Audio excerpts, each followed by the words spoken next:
Hey everybody, this is John for MTG Nexus coming at you with another top 5 deck list for the month of December. As a friendly reminder, if you do like this informative deck videos, please consider subscribing to the channel and giving us a thumbs up. Let's get into the top 5. So, in a deck that is finally shaking up the monotonous modern format, Rakdos Scam has really kind of dominated of recently, notably taking 3 of the top 4 places, I believe, in this past Saturday's Modern Challenge. Now, Scam is a deck that is named after its ability to scam opponents out of the game, mostly by the use of the pitch elementals Fury and Grief, along with Undying effects, either Feign Death, Malakir Rebirth, or Undying Malice, effectively getting double triggers of both either double thought seizing your opponent and leaving behind a 3-2 or 4-3 menace creature, or leaving behind a 4-4 double striking creature on turn 1, forcing your opponent to react to that, and if they can't, well, they just die.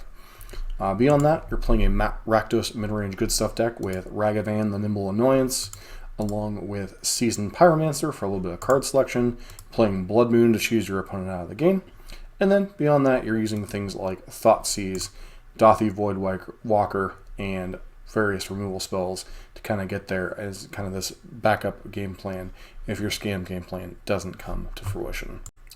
Izzet Murktide, otherwise known as Dragon Monkey and Friends. Izzet Murktide obviously is a great way to close out the mid-game. Beyond that, you're running a plethora of early cheap creatures like Dragon Rage's Chandler, Ragavan, and Ledger Shredder to put pressure on your opponent.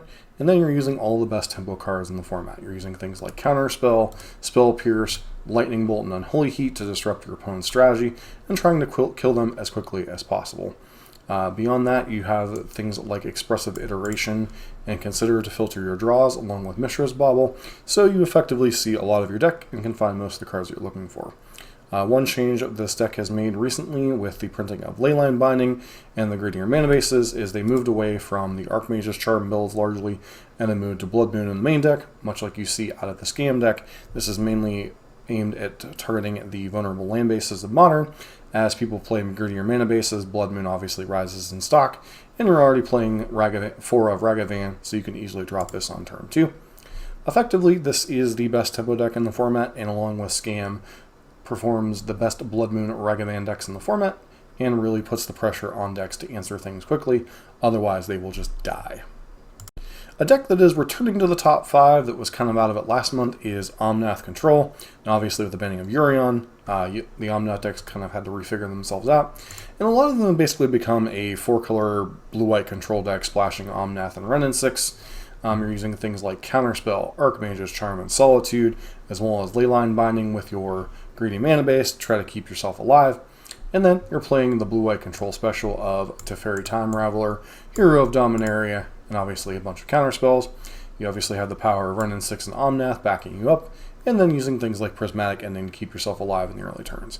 You get to play Chalice of the Void, since all of your removal spells are basically, even though you can cast them for 1 mana, they are not as conditional 1 mana, and you get to play a very Triome heavy mana base along with fetch lands to enable your Renin 6.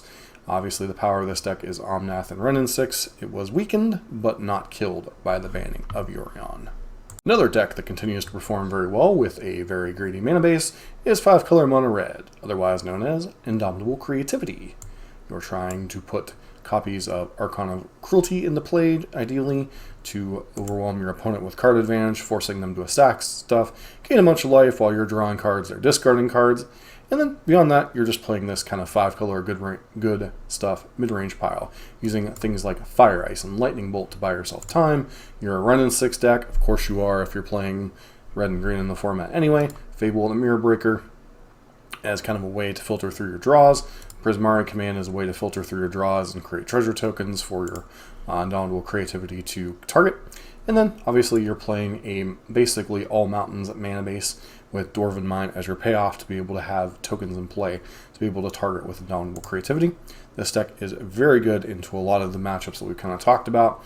If it happens to survive the early rush of both Murktide and Scam, it's a deck that can certainly outgrind them, and it's certainly a deck that can go over the top of a 5-color Omnath.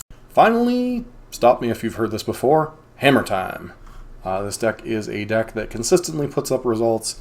It is one of the few aggressive decks that tend to do well in the format, It has both the aggression combo and the combo finish to finish off the game. You have a grindy plan with a backup plan of Urza's Saga. So overall, this is a deck that continues to perform, although it is a little underrepresented in leagues and such. It is a deck you will see in the bigger events, as it is a deck that definitely rewards play with it, as you are learning in the lines to play around all of your opponent's removal and such. But overall, this is number 5 deck in the format. The modern format has really kind of settled into yet another rut after the banning of Urion, and really the same decks are continuing to cycle at the top. Other decks you will continue to see at the top: Golgari Yawgmoth, Amulet Titan, various of the soup piles, etc., Living In, Rhinos, etc.